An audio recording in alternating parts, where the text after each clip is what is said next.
साथियों, आज हम सभी जो है देखेंगे कि आरबीआई ने आप सभी के लिए सारे बैंकों के लिए एक नए रूल जो है बदलाव कर दिए गए हैं। 2025 में आरबीआई ने जारी किए बैंक खाता धारकों के लिए नए नियम, क्योंकि आप सभी के पास तो खाता होगा ही होगा। भारत में जितने भी नागरिक हैं सभी के पास आजकल के समय में जो है बैंक अकाउंट जो है होता ही है। तो आरबीआई ने जो है सभी बैंकों को एक नया निर्देश दिया है, सभी खाताधारक के लिए एक नया नियम बना दिया गया है, जिसमें कि बताया जा रहा है कि आरबीआई के द्वारा सभी बैंकों को कहा गया है कि आप सभी जो है जितने भी खाताधारक है सभी कोई जो है केवाईसी वगैरह कंप्लीट रखें। जितने भी खाताधारक है सभी को अपना अपडेट बैंक में जाके फोटो वगैरह करवाते रहना है।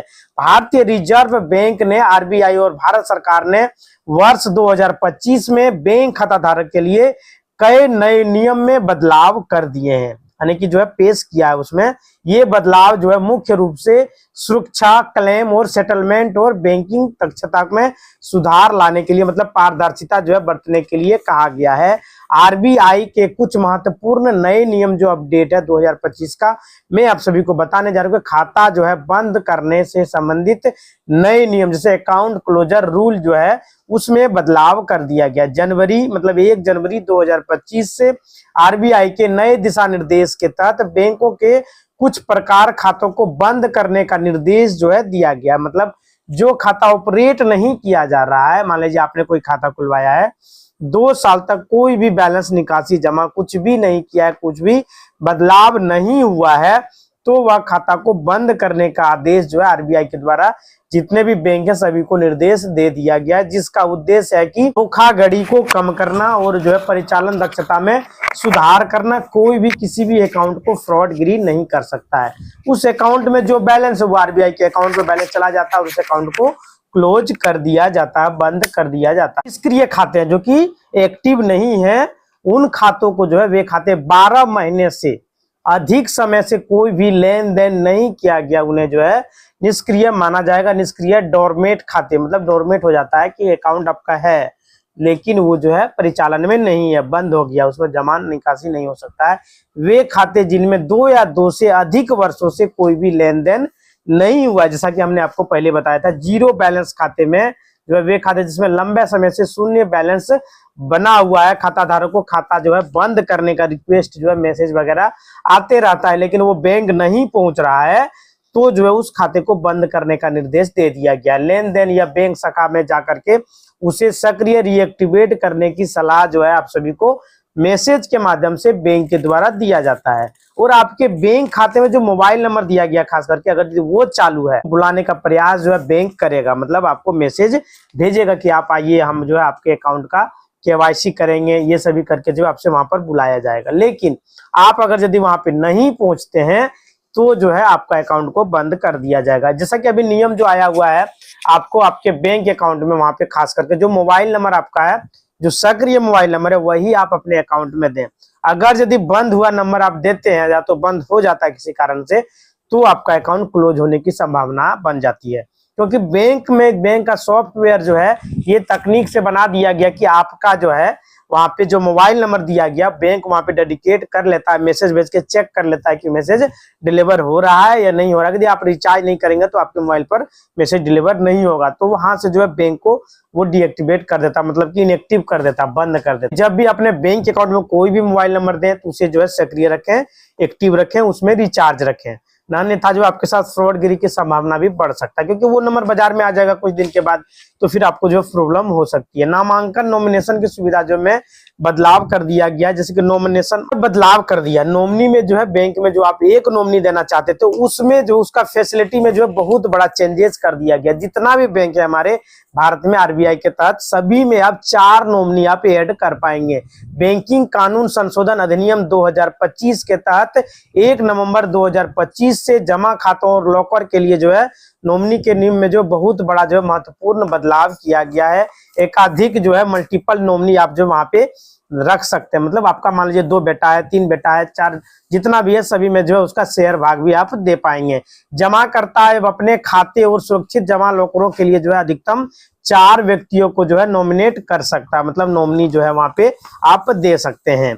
क्लेम सेटलमेंट में जो है आसानी से इसका जो है क्लेम सेटलमेंट प्रक्रिया को सरल कर दिया गया। क्लेम करने के लिए आपको जो है इधर उधर भागदौड़ करने की आवश्यकता नहीं है। मान लीजिए आपके दादा है, परदादा है, आपका पिताजी है, किसी कारण से वो इस दुनिया से चल बसे हैं, तो जो है आप उसके अकाउंट में पड़े बैलेंस के लिए क्लेम करने के लिए आपको यहाँ वहां दौड़ने की आवश्यकता नहीं है। अगर नॉमिनी आपका वहां पे ऐड है, तो नॉमिनी नहीं ऐड रहेगा तो खाता तो ऑटोमेटिक आपका बंद ही कर दिया जाएगा, क्योंकि आरबीआई के द्वारा यह भी गाइडलाइन दिया गया है कि कम से कम एक नॉमिनी को आप नॉमिनेट करें।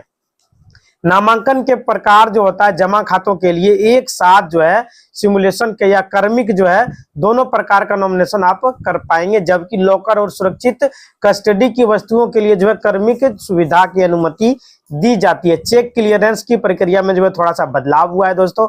अक्टूबर मतलब 2025 से चेक क्लियरेंस की प्रक्रिया में बदलाव कर दिया गया है, मतलब इसमें थोड़ा सा तेजी ला दिया गया। अब यदि आप कोई भी चेक ब्रांच में जमा करते हैं तो उसमें जो है तेज गति जो है ला दिया गया। आरबीआई ने चेक क्लियरेंस के जो है बेच क्लियरेंस के विधि के निरंतर जो है क्लियर करने के लिए कहा गया कि आप जो है चेक को जल्दी से क्लियर कीजिए, नहीं कि 24 घंटा 48 घंटा लगाते रहिए, उसको जो है जल्दी से निपटने के लिए कहा गया। समय में कमी, इस नए सिस्टम में जो है इतना भी बदलाव जो बैंक के द्वारा किया जा रहा है उसमें आप सभी के सहूलियत के लिए जो है किया जा रहा है, ताकि आपको जो है कोई भी दिक्कत का सामना ना करना पड़े। बैंकिंग में जो है आरबीआई के द्वारा जो नियम बनाया जाता है वो आप लोग की सहूलियत को देखते हुए बनाया जाता है। आपका कोई भी दिक्कत अगर बैंक में होती है, लेट किया जाता है, तो आप उसका जो है कंप्लेंट जोनल मैनेजर के पास कर सकते हैं। ये सुविधा आपको मौजूद है। आप अपने बैंक शाखा में जाइएगा, वहां पे कोना में जो है नंबर भी हेल्पलाइन नंबर के लिए आपका दिया हुआ रहता है, वहां से आप मदद ले सकते हैं कॉल करके। केवाईसी गाइडलाइन में भी जो है बदलाव किया गया, यानी कि आपको जो है केवाईसी करने के लिए 10 साल के बाद जो है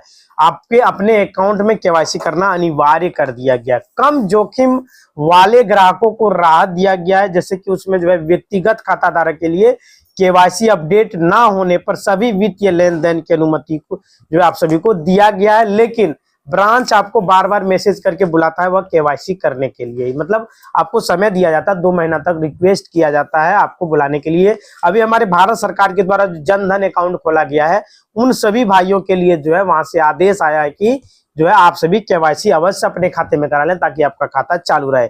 समय सीमा में जो है विस्तार किया गया है। ऐसे ग्राहक जो अपनी जो है केवाईसी को पूरी करने के 1 वर्ष तक विस्तारित समय या 30 जून 2026 तक जो है समय दिया गया, जो बाद में जो है आप इसको इंक्रीज किया जा सकता है, लेकिन आप सभी जो अपने अकाउंट को केवाईसी अवश्य करा लें, ताकि आपको बाद में कोई भी दिक्कत ना हो। मतलब केवाईसी जो है एक ऐसा प्रक्रिया है जो कि आपको धोखाधड़ी होने से आपको बचाता है। मान लीजिए आपका कोई भी बैंक अकाउंट है, वहां पे आपने 10 साल से केवाईसी नहीं किया है, तो आपके अकाउंट से फ्रॉडगिरी हो सकता है। इसलिए आप सभी जो है अपना केवाईसी अवश्य पूरा करें। एटीएम निकासी शुल्क जो है कुछ बैंकों ने अन्य बैंक के एटीएम से मुफ्त निकासी की संख्या को जो है कम करके 3 कर दिया गया। अभी आप अपने जब लेके किसी भी एटीएम में जाइएगा, वहां पे जो ही विड्रॉ कीजिएगा, मान लीजिए आपका स्टेट बैंक का एटीएम है, आप जब पंजाब नेशनल में जाके विड्रॉ करते हैं तो वहां पे तुरंत आपको मैसेज आएगा कि आपने 1 यूज कर लिया है, 2 आपका बचा हुआ है। अब 2 यूज कर लेते हैं तो बाकी आपका जो है ट्रांजैक्शन चार्ज काट लिया जाता है।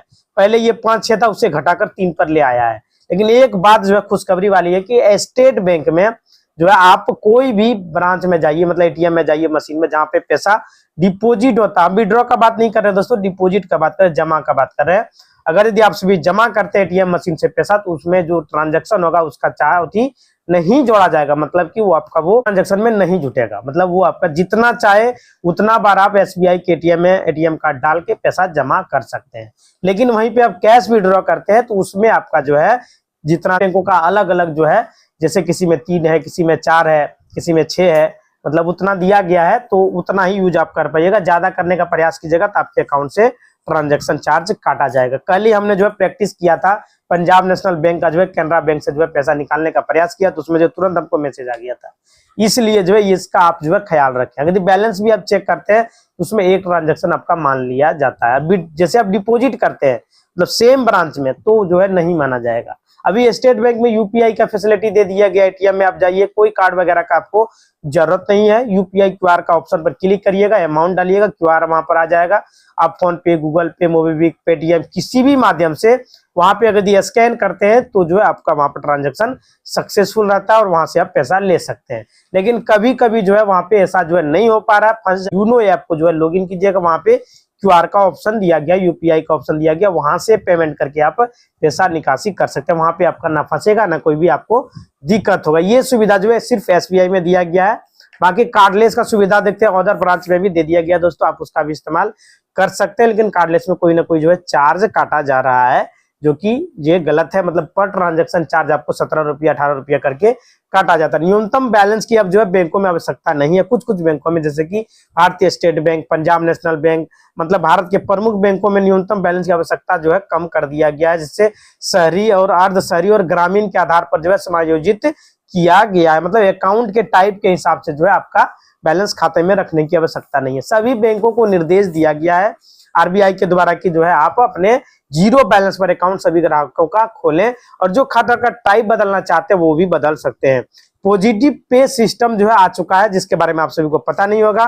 5000 से ऊपर के चेक धोखाधड़ी को रोकने के लिए पीपीएस सिस्टम लागू कर दिया गया, पॉजिटिव पे सिस्टम, जिसके तहत ग्राहक जो है चेक जारी करने से पहले कुछ जो है विवरणों की पुष्टि करनी होती है। मतलब बैंक को जो है जानकारी देनी होती है कि हमने जो है इतना का चेक जारी किया, तब वहां पे क्लियर किया जाता है। आए दिन जो है देखने को मिलता है कि जो है इस तरह का फ्रॉड बैंकों के द्वारा जो है पॉजिटिव पे सिस्टम को सक्रिय कर दिया गया। अब इसका जो है लाभ उठा सकते हैं। आरबीआई ने 2025 में बैंक खाताधारकों के लिए कई नए नियम जो है जारी कर दिए गए, जो कि 1 नवंबर देखते हुए ट्रांसपेरेंसी को देखते हुए दावों के निपटारे की प्रक्रिया को आसान बनाने के लिए जो है किया गया है। 2025 में आरबीआई ने जो है प्रमुख बैंकिंग नियम में जो बदलाव किया गया है, अब खाता धारक अपने खाते में अधिकतम जो है, जैसा कि हमने पहले आपको बताया था, 4 नॉमिनी आप जो है नॉमिनेट कर सकते हैं, और उसमें जो है 4 mobile number, 4 email ID, 4 address भी उनका जो है आप डाल सकते हैं।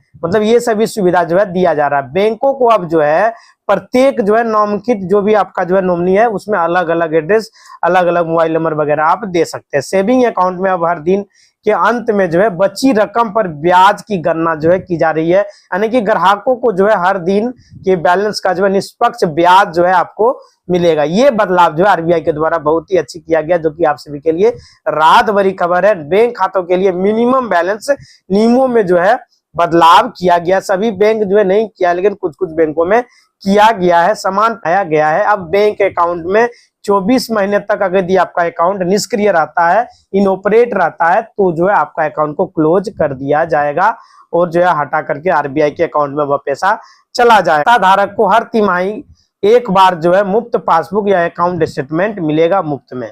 नए नियमों के तहत खाता धारक को किसी भी बैंक के एटीएम से हर महीने 5 बार मुफ्त में निकासी की सुविधा देने के लिए कहा गया, लेकिन कोई कोई बैंक 3 ही दे रहा है।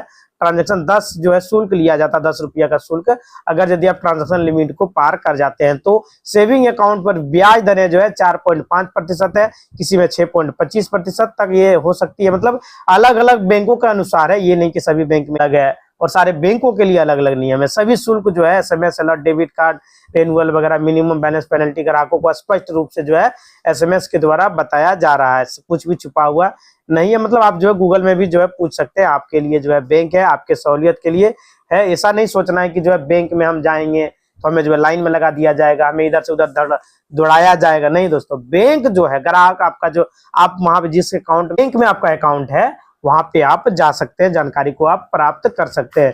भारतीय प्रधानमंत्री के द्वारा जो है जो जन धन अकाउंट जो खोला गया था, उसमें जो है कहा गया है कि जितने भी ये सभी को घोषणा किया गया कि केवाईसी जो जिनका जिनका नहीं हुआ है उनके घर तक जो है केवाईसी करने के लिए शिविर का आयोजन किया जाएगा। लेकिन अभी तक जो है ऐसा कुछ देखने को नहीं मिला है। हमारे जितने भी भाई लोग हैं जनधन अकाउंट खुलाए हुए, सभी जो है अपने नजदीकी होम ब्रांच में जाइए और वहां पे जाकर के जो है केवाईसी वगैरह करा लीजिए और अपने अकाउंट को सुरक्षित बनाइए, यानी कि आपको किसी के झांसे में नहीं आना है, अपना माइंड का इस्तेमाल करना है, पैन कार्ड आधार कार्ड ले जाके जो है अपना केवाईसी को पूरा करें। शहरी क्षेत्र में और शहरी ग्रामीण क्षेत्र के अनुसार अलग होता है। कई जो है सरकारी बैंकों ने जो है न्यूनतम बैलेंस की आवश्यकता को समाप्त कर दिया, मतलब 90% जो है समाप्त हो चुका है, 10% बचा हुआ जो प्राइवेट बैंक है उनमें जो है आपको बैलेंस रखना होता है, नहीं तो आपका जो है मंथली एवरेज बैलेंस वगैरह जो है काट लिया जाता है, जिसके अनुसार जो है शुल्क लिया जाता है। तो प्रधानमंत्री नरेंद्र मोदी और आरबीआई ने जो है यही बोला है कि आपके जो बैंक खाता है उसमें जो है कुछ ना कुछ जो है नियम है, मिनिमम बैलेंस की जो है एक क्राइटेरिया जो रखी गई थी वह हटा दिया गया है। मतलब कि कोई प्राइवेट बैंक में अभी भी सब में है और करंट वगैरह अकाउंट है तो उसमें है, जैसे बैंक ऑफ महाराष्ट्र में आपका 5,000 रुपया रखना होता है, आईसीआईसीआई बैंक में जो 10,000 रुपया रखना होता है, स्टेट बैंक में भी कुछ इस तरह का नियम है जो कि करंट अकाउंट में रखना पड़ता है। लेकिन हम जो सेविंग अकाउंट के बारे में दोस्तों आपको बता रहे हैं, जैसे कि अगर खाता आपका एचडीएफसी बैंक में है तो ध्यान दीजिएगा, उसमें जो है अब आप जो है शहरी क्षेत्र में रहते हैं तो आपको जो है 10,000 रुपया मिनिमम बैलेंस आपके अकाउंट में होना बेहद जरूरी है, नहीं तो आपका पैसा काटा जाएगा। से अर्ध शहरी में रहते हैं, ग्रामीण में रहते हैं तो आपको 5,000 रुपया ही रखना होता है, मतलब इस तरह का। और ग्रामीण में रहते हैं तो वहां पे जीरो अकाउंट का जो है बैलेंस खोला जाता है, मतलब कहीं 2500 है, कहीं 5,000 है, कहीं 10,000 है, ये आपको अपने अकाउंट में रखना होता है। अगर यदि देहात में कहीं है तो वहां पे जीरो आप रखिए, उस तरह का अकाउंट आपका है तो कोई भी आपका मंथली एवरेज बैलेंस नहीं काटा जाएगा। इसी तरह का वीडियो चैनल को लाइक करें, शेयर करें और सब्सक्राइब करें। धन्यवाद दोस्तों।